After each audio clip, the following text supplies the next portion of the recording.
And she comes up to me and she grabs onto my hand. And I'm like, now what? And her friend goes, just sign.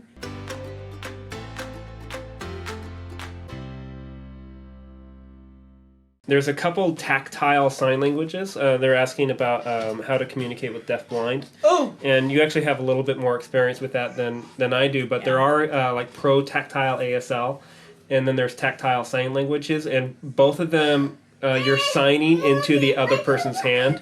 One is one basic one is like you're kind of drawing letters in the palm of their hand, and they can feel what letters you're drawing. A more efficient way of communicating is Pro-tactile ASL. And if you YouTube it, there's a few great videos that kind of go over what it is, how it's used, and why it can be really efficient for deaf-blind people. Basically, it's a simplified version of sign language that you sign into somebody's hand. So then they are able to be cognizant of the space that you're using. They can kind of feel the hand shapes that you're using. And it's actually a really effective way to make that communication happen when they can't read, they can't, visually see the sign language and everything like that. Go ahead. I have a couple stories about that. So, quite a few years back, me and Chris, we were out of town, and he gave a discourse in sign language. And so we're sitting there afterwards, and we're just chatting with people, new people like we didn't know. And this woman approaches me, and she says, "Hi, I have somebody here who wants to meet you." And I'm like, okay, cool. She was hearing, but the person she was bringing over was deaf. And I was like, cool, yeah, absolutely, let's go. And she said she's deaf and blind. And I went, oh, that's still cool. Let's go. And I thought, oh, how do I do it? How do I do it? Because I had no experience with it. So she tells me, all you have to do is let her hold on to your hand. And I'm like, pardon? And she goes, just let her hold on to your hand. I'm like, oh, okay, yeah, let's do it. So she comes up to me, and she's older, and she comes up to me and she grabs onto my hand. And I'm like, now what? And her friend goes, just sign. And I'm like, no, that can't be right. And she's like, no, it's okay. She will do what she's going to do. Just sign. And I'm like, oh my goodness. I'm like, okay. So I introduced myself, and I was like, okay. I said, hi, my name is Johnny, my sign name. And she's holding on to my hands ever so lightly. And she just feels what I'm doing, and as I'm doing everything. And she was like, it's nice. So she wouldn't let go of my hand. She would sign one-handed, and she was like, it's nice to meet you. And I'm like, oh, absolutely. And then as I would sign, she would hold onto my hand again. And it was a very interesting experience for me because I had no idea. And her friend knew I was nervous, and she was like, don't be nervous. It's totally fine. And I'm like, because I don't want to offend somebody. I don't want to do something wrong. I had no experience with this. So it was fascinating to me. I was like, wow. And I know some interpreters, I'm friends with them. They do that professionally.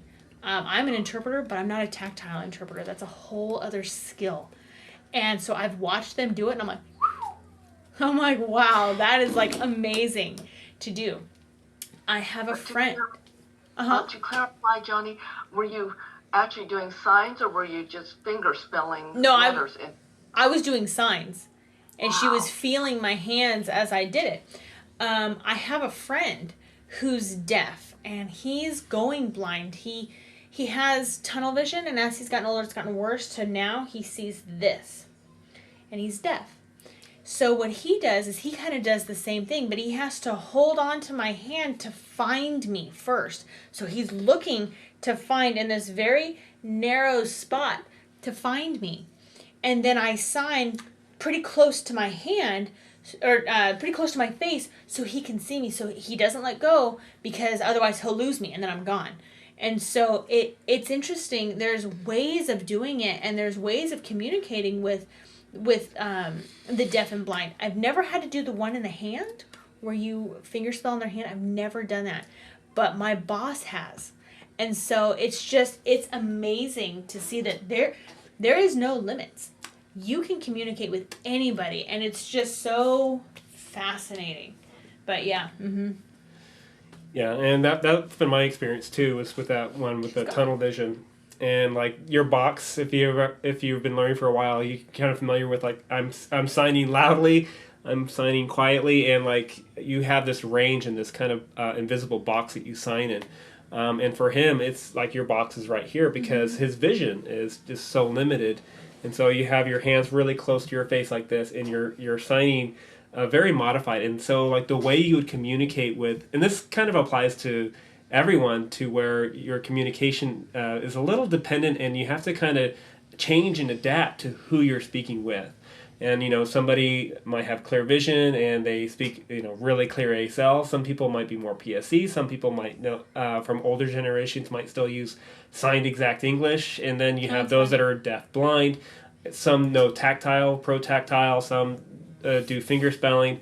And so there's this huge variety within the deaf community. And it can be not to be overwhelming, but just to know that like there's a lot of beauty in that kind of variation, and to kind of open our mindset a little bit, and to know that sometimes there's many ways to sign the same thing, and sometimes that depends on who you're trying to communicate with.